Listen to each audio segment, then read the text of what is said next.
Revisão de citologia, membrana plasmática e tipos de transporte. Pessoal, por ser uma revisão, eu quero que vocês olhem para essa célula e vocês já consigam associar tudo que a gente já conversou, né? O que tem presente nesse desenho aqui, né? Nessa representação de uma célula? As organelas, né, que nós estudamos, esses são todos os nomes das organelas que nós estudamos. Então, espero que vocês já consigam bater o olho e pelo formato, pelo jeitinho daquela organela, já saber o nome dela, né, e qual a característica, qual tipo de trabalho que ela faz, né, que tipo de produto que ela faz ali dentro daquela célula, tá? E também a gente pode perceber a presença do citoplasma, né? E agora a gente vai falar um pouquinho da parte externa, né? Da membrana. Qual seria a parte da membrana? Essa parte azul um pouquinho mais escura, né? Que está em volta aqui de toda essa célula. Essa é uma célula animal, né? Lembrando, estamos falando de células eucariontes e isso é uma célula animal, né? Então, pessoal, estudem bem esse desenho e aí vocês espero que já consigam falar todas as organelas e agora vamos falar da membrana em si, né? Membrana plasmática, então. Acabei de falar, a membrana é a parte externa, né? A parte que envolve a célula, é aquela que dá um formato para ela, que sustenta a célula, né? Então, pessoal, quais são essas características? O que a membrana faz? Primeiro, ela controla o que entra e o que sai, o que está dentro e o que está fora, né, da célula. Então, é o que dá o que diferencia exatamente o meio interno do meio externo. É essa camada, né? E aí no desenho vocês podem ver que eu tenho uma dupla camada de bolinhas azuis. Vocês estão conseguindo enxergar? Essas bolinhas azuis, pessoal, são moléculas que compõem a membrana. A membrana é uma camada, é uma dupla camada, né? Então, ela é formada por duas camadas. De quê, pessoal? De proteínas e lipídios. O que é lipídios mesmo? Gordura, né? Então, é a famosa frase... ela é lipoproteica, né? Então, ela é constituída de proteínas e gordura. E essa é a representação, essas duas camadas e as moléculas aqui, ó, tá? Então, qual característica a membrana tem, além da dupla camada? Ela é semipermeável. O que isso significa? Ser semipermeável quer dizer que algumas substâncias, alguns elementos podem passar pela membrana e outros não podem passar, porque às vezes são maiores, né? Não conseguem atravessar essa dupla camada, tá? Tanto para entrar dentro da célula, também quanto para sair, porque tem produtos sendo feitos dentro da célula que precisam sair, né? Para ir para outros locais. Então, essa é a grande característica, essas duas. É uma dupla camada, onde ela é semipermeável. Então, ela deixa passar algumas coisas, porém, não é tudo que consegue atravessar. Por isso, semipermeável, ok? E a gente pode falar também que ela é uma permeabilidade seletiva. Então, ser semipermeável é quando eu deixo algumas coisas passarem. Se eu deixo algumas coisas passarem e outras não, quer dizer que a minha permeabilidade é seletiva. Então, algumas coisas vão passar e outras coisas não vão conseguir passar, tá? Já tem um processo de separação aí, né? Do que pode entrar e do que não vai conseguir entrar, tá? A célula não pensa, ela faz esse processo de uma maneira que nós vamos estudar agora. Ela faz transporte, tá? Então, é isso que a gente vai ver nesse momento. Gravem essas características, tá? Dela ser lipoproteica, quer dizer, ela é formada por proteínas e lipídios, e ela também possui uma dupla camada, né? E essa dupla camada, ela é semipermeável. O que quer dizer isso? Que ela tem uma permeabilidade seletiva, certo? Então, gravem isso daí. Para a gente falar de transporte, eu preciso que vocês Guardem essas 3 palavras, esses conceitos são muito importantes, tá? O que é soluto, o que é solvente e o que é solução. Vou dar um exemplo bem simples que vocês vão conseguir se ligar. Soluto seria, por exemplo, uma colher de sal. O solvente seria, por exemplo, um copo de água. E quando eu misturo sal na água, eu tenho uma solução. Então, olha o desenho, acompanhe. Colherinha de sal, copo de água, e aí eu tenho uma solução, tá? Então, essa é uma forma simples de vocês memorizarem isso daí, tá? A questão é, soluto não é só sal, pode ser qualquer substância, tá? Qualquer tipo de substância que eu vou precisar dela, eu vou usar ela de alguma forma, tá? Então, um sólido qualquer. Solvente, o que é solvente? Solvente é algo que vai diluir, né? Dissolver. Por exemplo, o que é thinner, né? Já ouviram falar isso? Vou pegar esse thinner para poder ralear uma tinta. Então, quando eu pego esse solvente, que é o thinner, eu vou conseguir diluir a tinta, né? O famoso ralear. Então, é isso. Isso é um solvente, é algo que vai diluir. Então, quando eu pego sal e coloco num solvente, eu estou diluindo aquela quantidade de sal. E a solução é o resultado da soma de soluto com solvente. É uma solução. Então, quando eu misturo os dois, eu tenho uma solução. Poderia ser água com açúcar?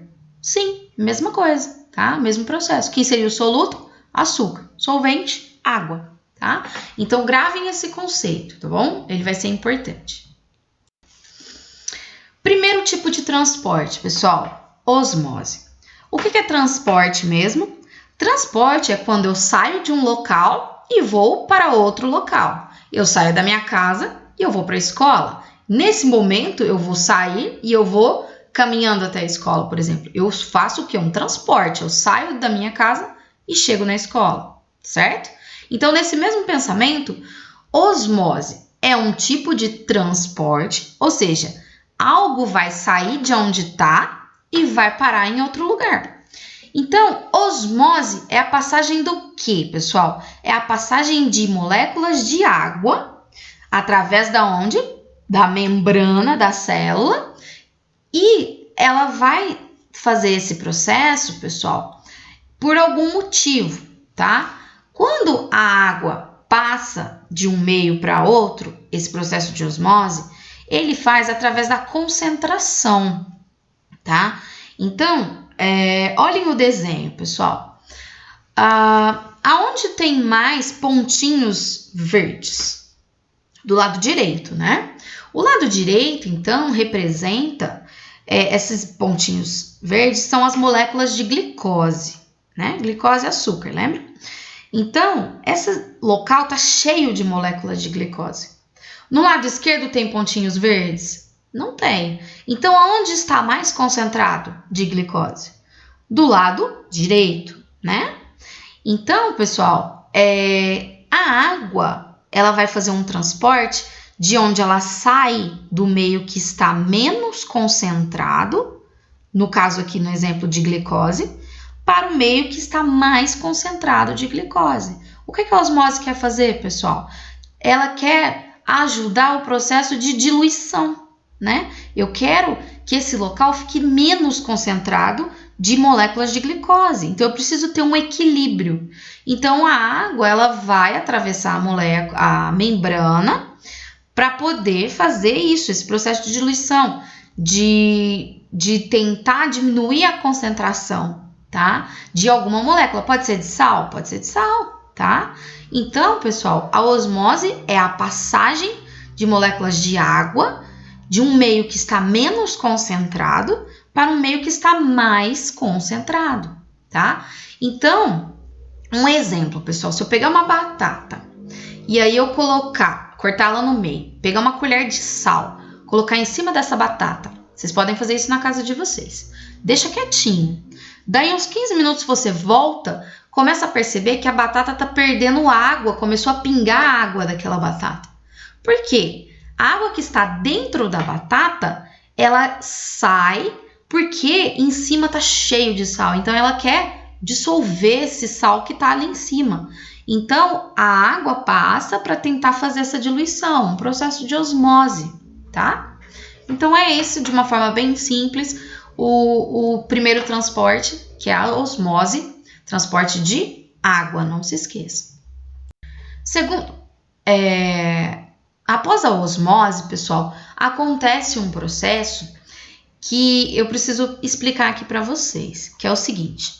Quando eu perco água, né? O que acontece? Eu perdi água, eu desidrato, né? Resseco, né? Então, se eu perco água, será que uma célula que perde água, ela fica mais concentrada dentro? Ela fica mais concentrada, tá? Tem mais sal lá dentro agora porque a água foi embora. Então, é um processo onde a célula se chama hipertônica. Ela ficou hipertônica porque ela perdeu muita água e aí ela fica toda murcha. Quer ver um exemplo? Alface. Se você temperar a alface, joga sal do lado de fora, né? O que acontece com aquela alface? Ela murcha, né? Então, ela está perdendo água. Ela fica, então, hipertônica, né? Ela perdeu água e ficou muito concentrada de sal, por isso que ela murchou. E o contrário também acontece, pessoal. Quando entra muita água, o que acontece com a célula? Ela fica hipotônica. Seria o quê? Pouco concentrada de sal, no caso, por exemplo. Então, essa água ao entrar, ela vai diluindo o sal que está dentro da célula. Então, é uma célula hipotônica. Entrou tanta água que ela está começando a ficar o quê? Inchada e muito diluído aquele sal lá dentro. Por isso, hipotônica. Então, hipertônica é uma alta concentração de sal, por exemplo. Pode ser de qualquer outra substância. Hipertônica. E a hipotônica é quando ela está pouco concentrada porque recebeu muita água, tá? E esse desenho do meio, pessoal? Isso é quando a célula, ela recebe água e ela perde água ao mesmo tempo. É um processo em equilíbrio. Esse processo em equilíbrio faz com que a célula não mude de tamanho, que ela fique com a mesma concentração, então ela se chama isotônica, tá? Então, quando a célula fica em equilíbrio, ela está isotônica, tá? Por que a gente tem as bebidas isotônicas, né? Ah, o que é isso? Gatorade, né? Por que isotônico? Isotônico é porque ela tem uma concentração de sais minerais e todos os eletrólitos que o nosso corpo precisa para se hidratar. Então, para repor após uma perda excessiva de suor, né, durante o exercício e sais minerais que a gente perde, a bebida vem para repor. Então, ela tem a mesma concentração. Então, ela é isotônica, tá? Ela, então, trabalha em equilíbrio. Hipertônica, quando é muito concentrada, então. Isotônica, quando está em equilíbrio. E a hipotônica, quando está muito diluída, muita água em excesso, tá? Esse exemplo, pessoal, esse desenho representa uma hemácia. É uma célula do nosso sangue, tá? Poderia ser qualquer outra aqui, mas só para vocês gravarem esse esqueminha, tá bom? Não se esqueçam também dessas 3 palavrinhas.